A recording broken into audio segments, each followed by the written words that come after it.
Hey, everyone. It's Dr. Naomi Wolf. I've been away from the Geneva Bible readings for a while. I apologize. I was traveling around working on election integrity. I would say they're related. um, but I'm back with Exodus 12, and it's very timely because we're heading into the Passover season. And Exodus 12 tells the story of the first Passover in Egypt. And as you recall, the children of Israel are slaves in Egypt. They've been there for over 400 years. Everyone has forgotten that Joseph, their ancestor, saved the Egyptians from a horrible famine. And they're being brutalized by Pharaoh. And we've been through the 10 plagues. And this is the last plague. This is the worst thing that is going to happen. And when I read through, you remember our methodology, I'm going to read through the 16th century English. It is a continuation of the reading of the Geneva Bible, asks Isaiah Gonzalez. Yes, it is. Sorry for the wait. But we're picking up again with Exodus 12. And I'm going to read the 16th century English. I'm going to slightly translate anything that's really incomprehensible, but otherwise I'll read it word for word.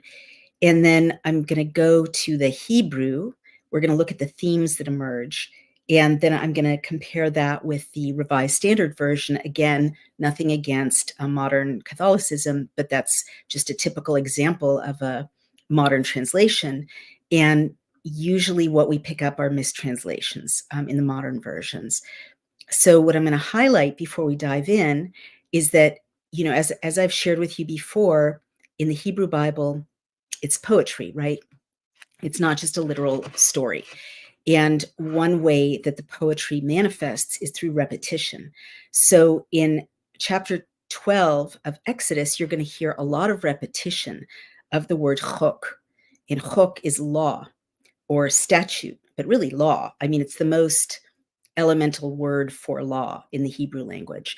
And you're going to hear it repeated 5 or 6 times in this chapter to underscore that God is giving the children of Israel a law going forward. There are these moments in the Hebrew Bible where it's like, okay, guys, this is the DNA of being a human who's walking with me. This is the law I'm giving you.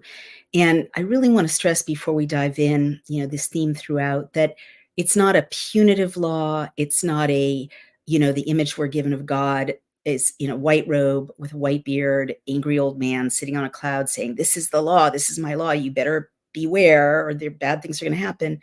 No, it's like well, you'll see, but it's like he's saying, okay, in your journey on this planet as my children, I'm teaching you to drive. This is the law. Don't run a red light. This is the law. It's much more empowering and loving in the original. And so we'll just dive right in. The other thing I want to highlight before we get to it, it's kind of amazing.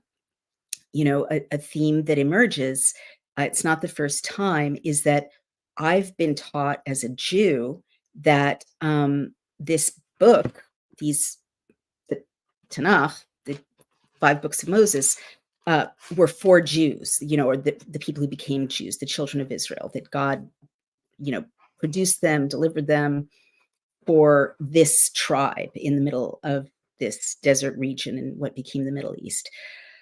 Well, there are certain critical times where that's just not true.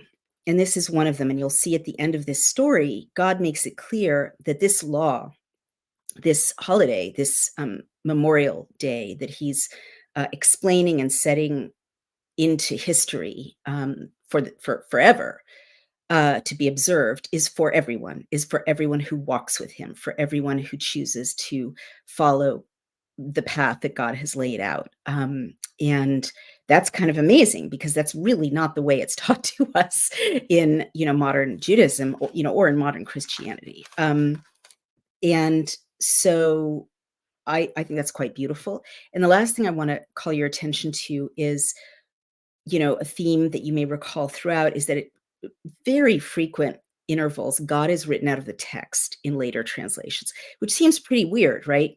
Why would you write God out of the Old Testament? Why would you translate a book of this importance in such a way that critical moments where God is actually there, the translation substitutes God with some other entity? Well, that's what happens here. When I was taught this story of the smiting of the firstborn of the children of Egypt, I was taught that it was the angel of death that did the actual smiting, that passed over and registered which lintels, which doorposts had blood and which didn't. We'll get to what that means. And then killed the firstborn of the houses that did not have the blood, indicating that they were the houses of the tribe of Israel. Well, it's God. God is there walking around this city in Egypt, and deciding who's going to live and who's going to die. Um, and I think that's kind of amazing that once again, God is written out, and a messenger and an emissary is inaccurately substituted for the fact that, once again, we see God actually intervening himself in the fate of human beings, of human families. He's not sending someone, he's not sitting up in heaven, far away from the action. He's literally walking among us. These thousands of years ago, deciding who's going to live and who's going to die. So again, the effect of this is so much more powerful than the story we get, which is, oh, bad enough, an angel of death showed up. Well, it was not an angel of death. It was actually God. Someone is calling me, which is a surprise. Let me just turn that off, and then we'll just dive right in. Pardon me.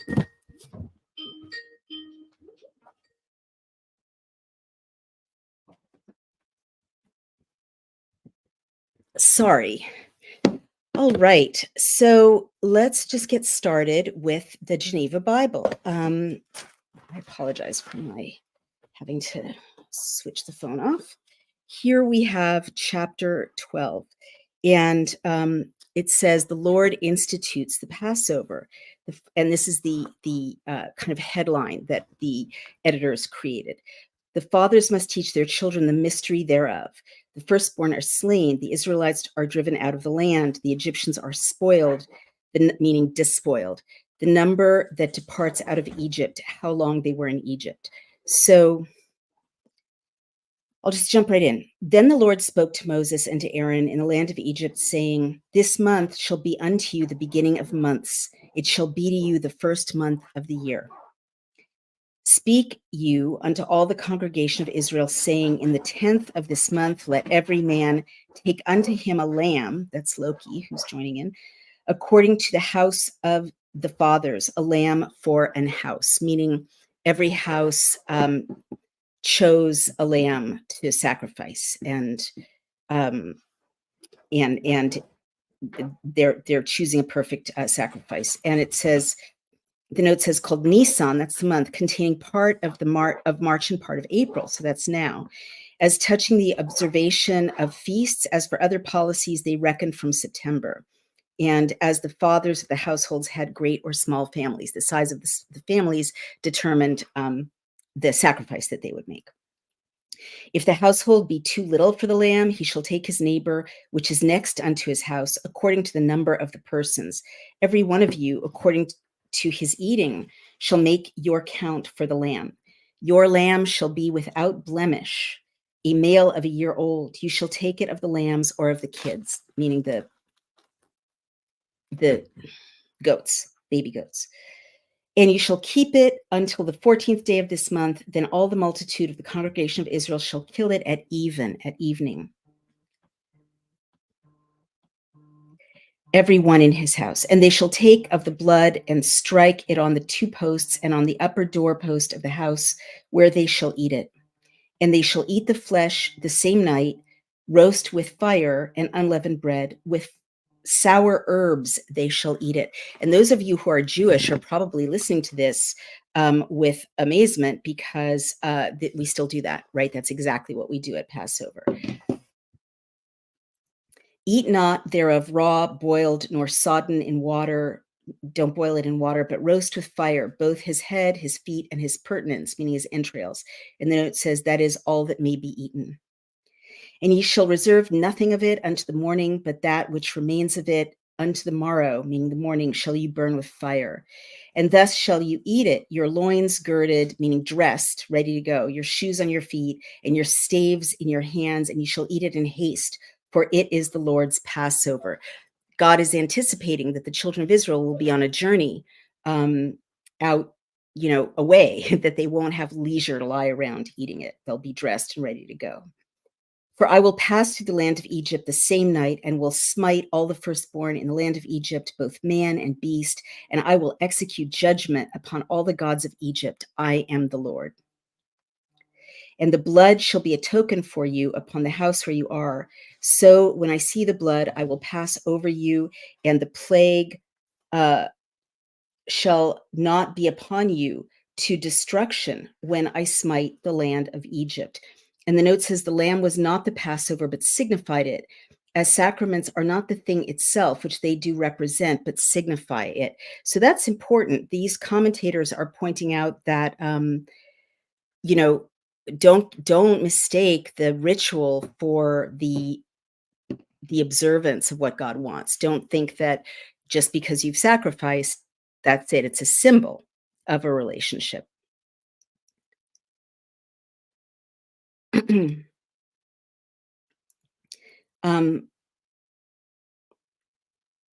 the blood shall be a token for you upon the houses where you are. So when I see the blood, I will pass over you, and the plague shall not be upon you to destruction when I smite the land of Egypt. And this day shall be unto you a remembrance, and you shall keep it an holy feast unto the Lord throughout your generations. You shall keep it holy by an ordinance forever. And pay attention to that word, ordinance. And the note says, of the benefit received for your deliverance. 7 days shall you eat unleavened bread, and in any case shall put away the leaven the first day out of your houses. For whosoever eats leavened bread from the first day unto the seventh day, that person shall be cut off from Israel.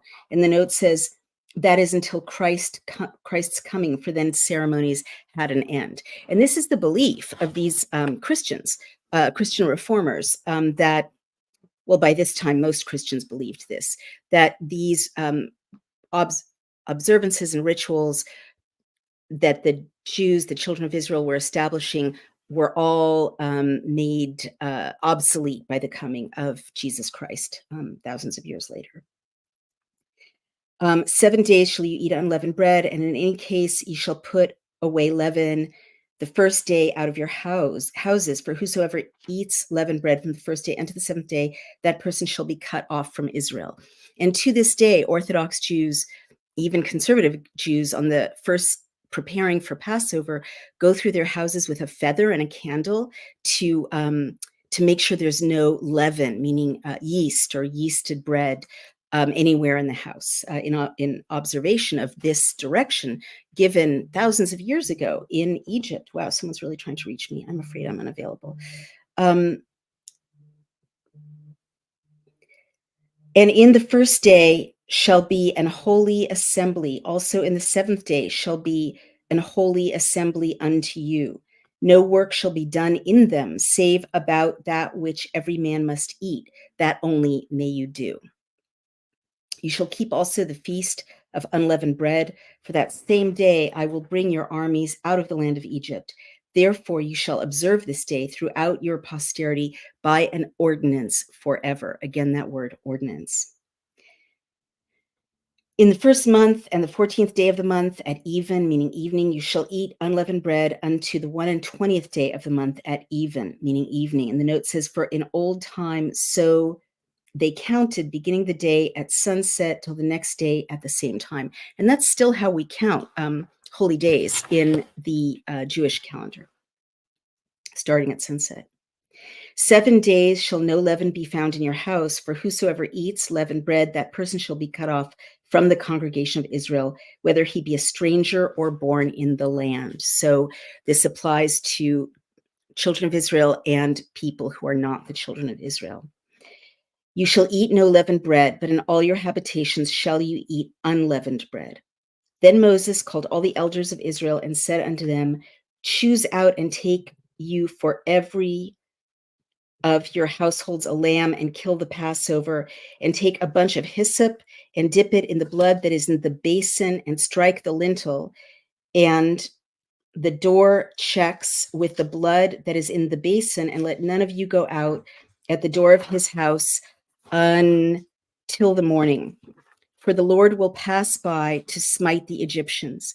And when he sees the blood upon the lintel and on the two door checks, the Lord will pass over the door and will not suffer, meaning allow the destroyer to come into your house to plague you. And the note says the angel sent of God to kill the firstborn. So here we have the destroyer, but also God is overseeing this.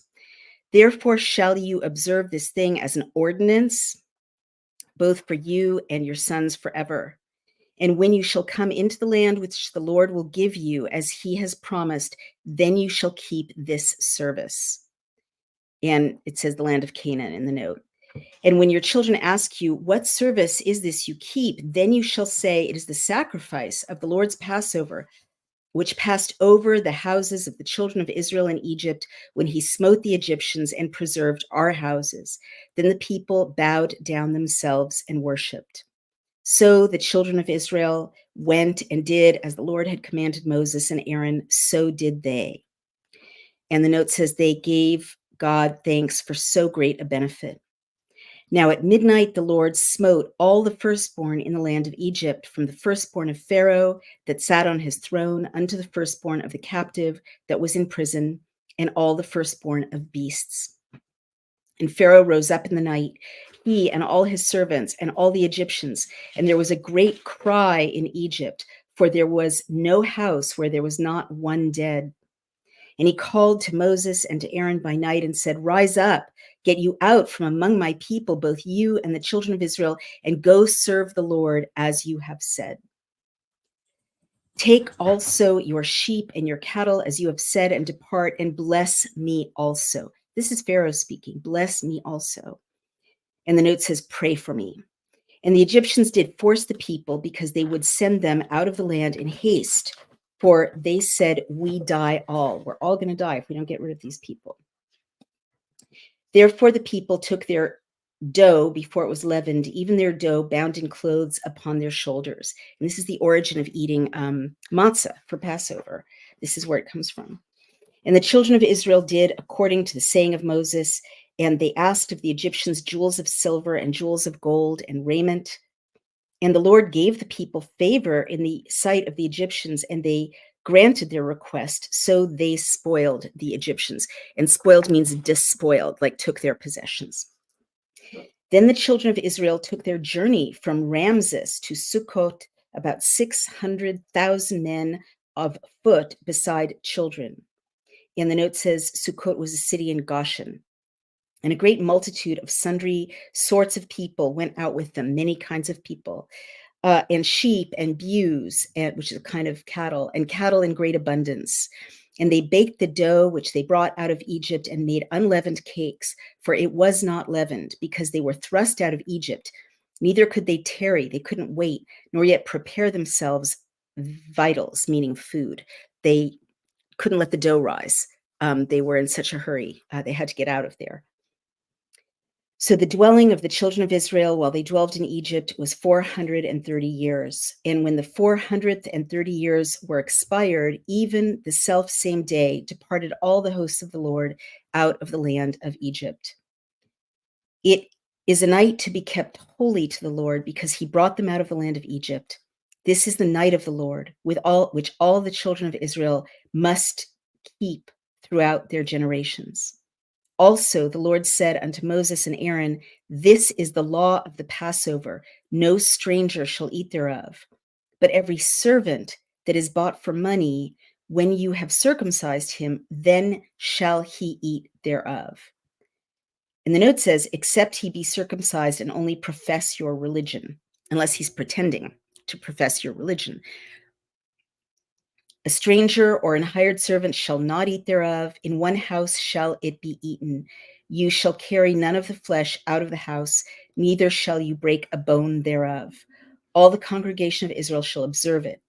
But if a stranger dwell with you and will observe the Passover of the Lord, let him circumcise all the males that belong unto him, and then let him come and observe it, and meaning Passover, and he shall be as one that is born in the land. For none uncircumcised person shall eat thereof. One law shall be to him that is born in the land, and to the stranger that dwells among you. And the note says, they that are of the household of God must be all joined in one faith and religion. Then all the children of Israel did as the Lord commanded Moses and Aaron, so did they. And the self same day did the Lord bring the children of Israel out of the land of Egypt by their armies. So that is the Geneva Bible, Exodus chapter 12. Um, wow, right? I mean, what a lot of surprises.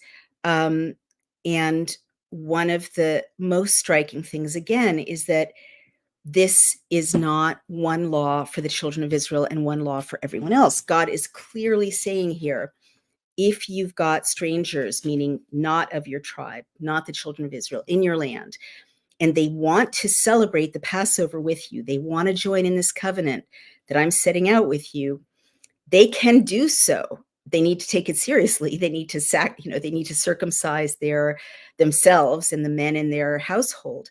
But if they're willing to do that, and they're willing to participate in this law, remember that word keeps coming up. You've heard it like 5 or 6 times in this short chapter.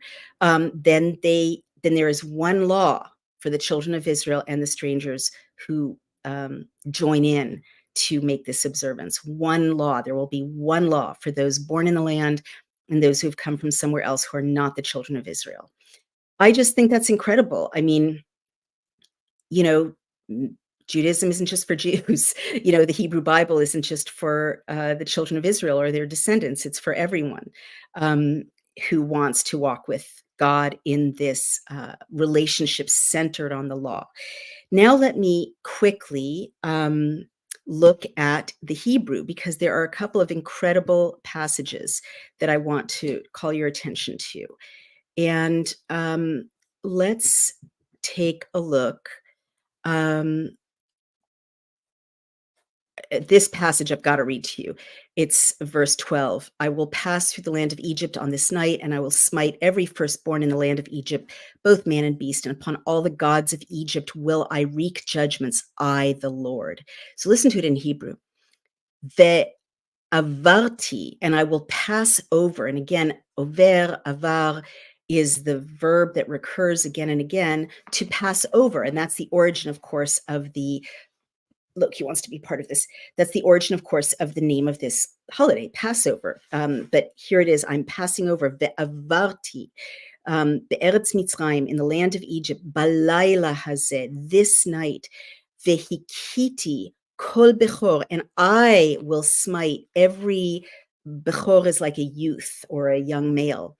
Be'eretz Mitzrayim, in the land of Egypt, me'adam shebehem, from the human being, ve'ad behema, and until the beast, uvechol Elohei Mitzrayim, and in all the gods of Egypt, e'eseh shvatim, I will make a shafat is a judgment. Yeah, I will make judgments.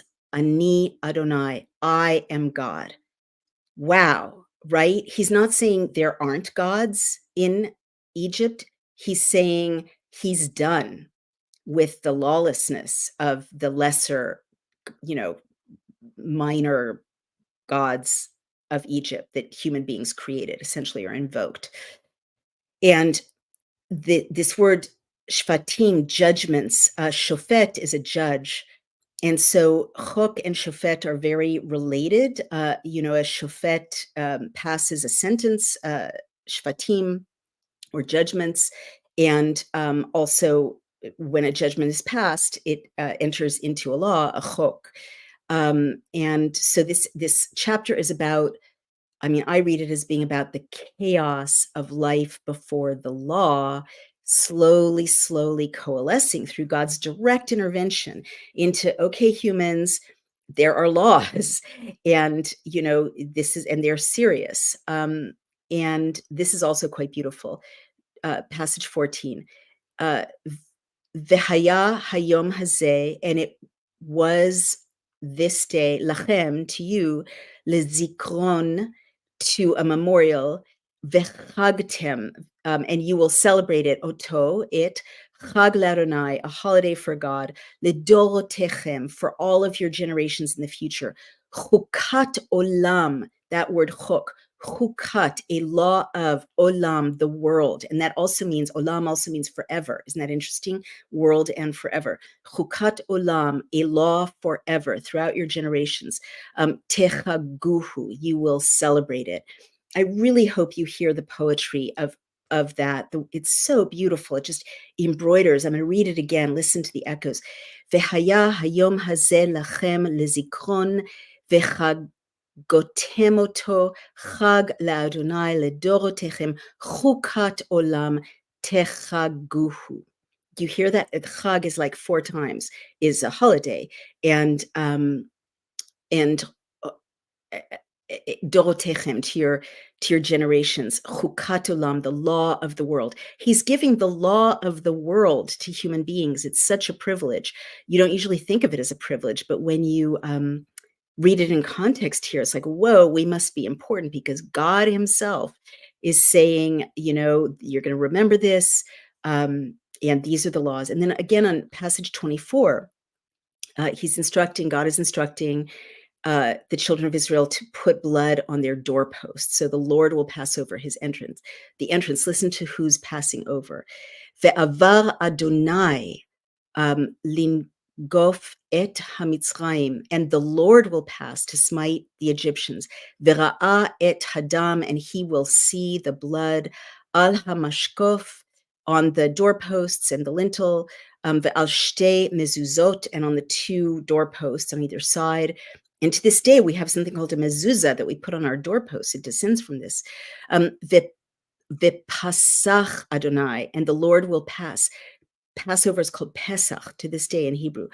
Al hapetach, over the opening, v'lo yiten hamashchit, and he will not give the destroyer, lavo el batechem, to come toward your house, lin gof, to smite you or to touch you, to harm you.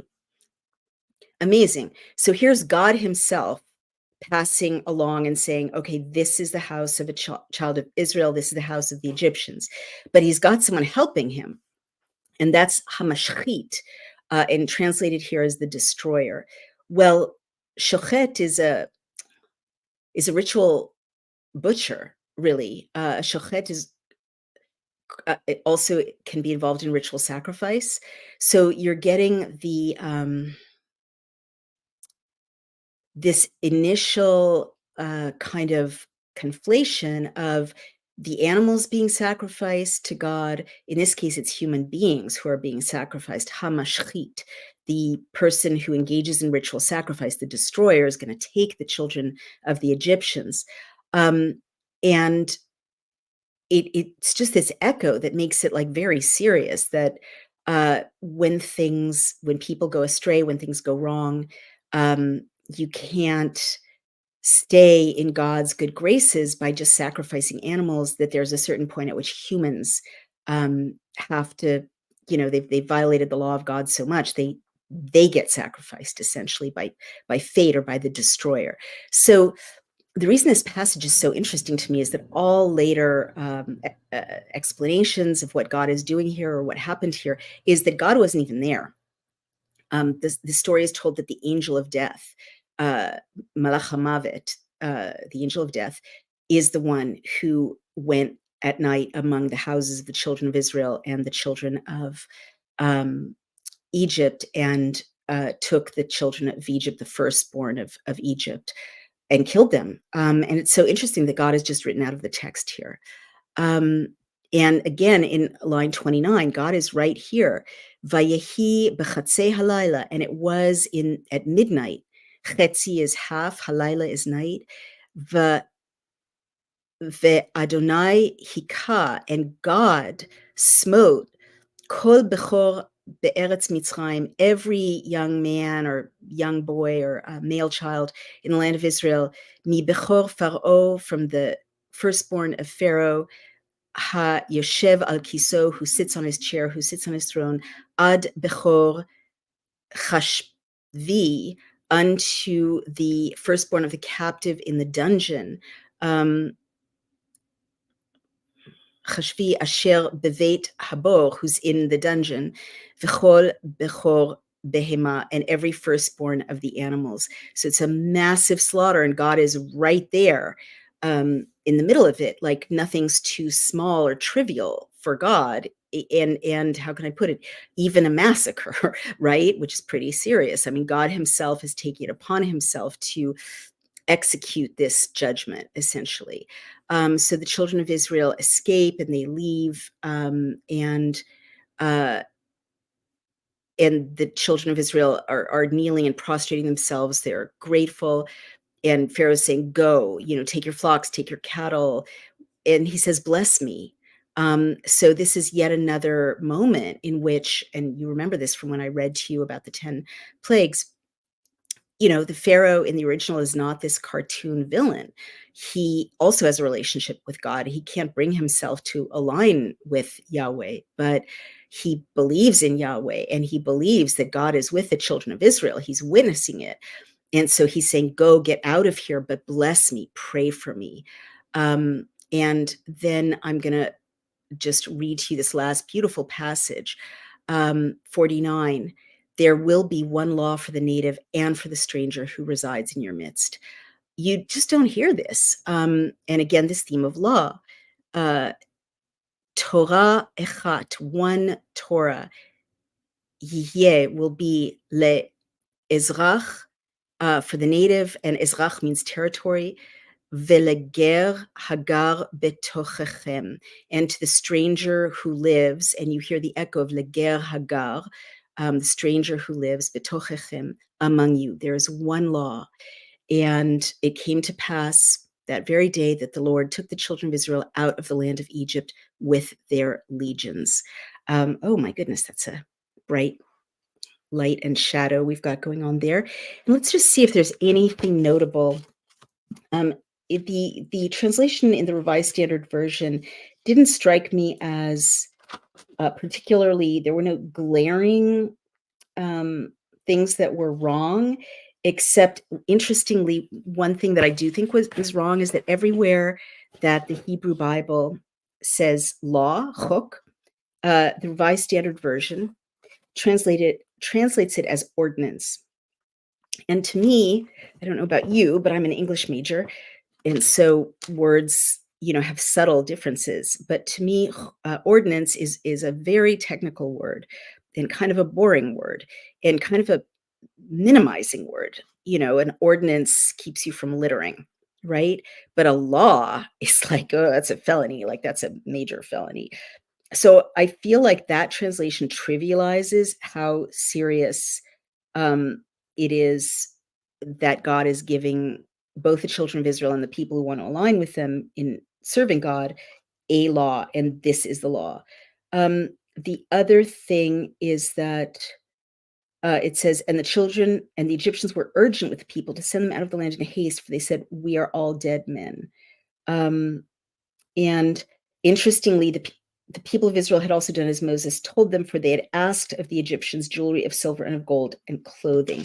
So it minimizes a little bit, I think, in that translation, the fact that, the children of Israel despoil in the original, the Egyptians, meaning they take their spoils. They treat them as a conquering army. I mean, that's what armies did in antiquity. They took the silver and the gold and the children and the women and turned them into spoils of war. And there shall be one law for the native and for the stranger who sojourns among you. Again, I think that translation is a bit misleading or downplaying the drama of what we've seen, because it sounds like it's saying there shall be one law for the native and one law for the stranger who sojourns among you. In other words, two laws, but it's not saying that at all. The translation is more ambiguous than the original. In the original, It's literally, God is literally saying there's going to be, whoa, sorry about that. God is literally saying there's going to be one law for the children of Israel and those who are willing to, make the sacrifices to be circumcised, to join in the community's worship. But if other people want to follow me, they can follow me. There's one law. All right, that's it for chapter 12, Exodus. I hope you're as moved as it by it as I am. Isaiah Gonzalez says, it's so funny when I read this, I often find myself, maybe it's just like late afternoon, but I often find myself blinded by the light coming in the window. Isaiah Gonzalez says, nothing to apologize for. I just got chills. This was well worth the wait. And I'm personally very grateful to bear witness and live today. Just came across your content maybe a week or two. Welcome. So glad to have you. Riyad Sinha says, he's a diehard fan. Thank you. Flakalgal says Jesus did the same. I'm not sure what you're referring to, but that's interesting. Jamie says, Dr. Naomi Wolf, I've been looking for you. Thank you for your amazing honesty and messaging. I appreciate you. Thank you. Lori Peterson Pagenkopf is listening from Minnetonka, Minnesota, and loves this. Thank you. Welcome. Ella Risebo says propaganda existed back then also. What a great way to convince the people they are more worthy and incite them to elitism. Well, it's interesting you say that, Ella, because I know that view is a kind of historically part of, it's part of anti-Semitism historically. I'm not calling you out. I'm just making an observation about the history of anti-Semitism. However, I think that what I read and shared with you is that the original doesn't say that at all. The original says basically anyone can leave the gods of the Egyptians, who clearly were demonstrated to be not very effective at saving the firstborn, right? Anyone could have concluded that it was a dramatic representation by Yahweh of the faintness of effectiveness, the lack of power of the gods that the Egyptians were worshiping, and anyone can choose to align with Yahweh. To me, that's a big headline and real news. Please revisit that comment that said something like the Passover lamb isn't the thing in itself. Well, I'm really glad you mentioned that, DCBSKY, because when I was talking about this theme of sacrifice, right, of lambs and goats and then human beings, what this foreshadows, of course, is the sacrifice of Jesus on the cross. And he's, of course, called the Lamb of God. And the people who followed Jesus were Jews, initially, and then pagans, but they were deeply familiar with this Torah scripture. So when they called him the Lamb of God, this is the story. This is one of the key stories from the Hebrew Bible that they had in mind, that this is the sacrificial lamb that would redeem humanity or save humanity, just like the the children of Israel were saved in sacrificing to God, maintaining that relationship with God rather than being sacrificed. It's a very interesting theme. And Franzer says, blood of the lamb equals Christ consciousness. So that's really interesting. I have to say, I've never resonated to the language in Christianity of the blood of the lamb. It's, Jews, or maybe just I find it a little bit off-putting, just being honest. But the more I read things like this, the more I can see that it has a symbolic value, just as the note said in the Geneva Bible. It's not the thing itself; it's what it represents. And I can see that the blood of a lamb, the blood of a Messiah, could, be a symbol of redemption, right? Let's see. Try reading the Amplified Classic, Many Similarities to the Geneva Bible. Thank you, Janice Katsu. I have to say, it's an undertaking to read 3 texts with each of these videos, so I will look, but I can't promise to incorporate it, or it would be 4 texts. Wayne Carr says, hi, Neum, it's been a while. God bless you. Yahweh is my best friend, and I walk in his favor. How nice that you are so sure of that. That is beautiful, and I think a lot of us would like to have that certainty. And Michael Sullivan says the one law is that of Isaiah chapter 2, and it's the gospel that proceeds from the church. healing. I can't see the rest of that comment. Jacqueline Lapaseote says Christ is our Passover. Well, let's end there because that is true historically. Those of you who believe that Jesus Christ is the Messiah, what was the Last Supper? It was Passover. Um, what were they doing? They were eating unleavened bread. That famous painting of the Last Supper by Leonardo da Vinci, Michelangelo. Oh, my education is faltering.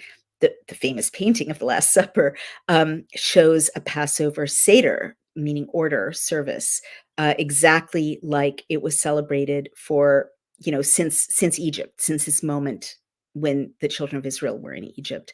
And when Jesus offers, his body and his blood, he's making a reference to this story. He's making a reference that everyone around him would have understood, that he is going to be the sacrifice, the sacrificial lamb. All right, that's it for us. Thank you for joining me. Please support us at Daily Clout. Please support me at Outspoken. And these crazy times, I hope you'll keep joining me for the reading of the Geneva Bible and the original Hebrew, with a comparison to a later translation. We'll keep learning incredible things, I trust, on this journey. Thank you all. Take care.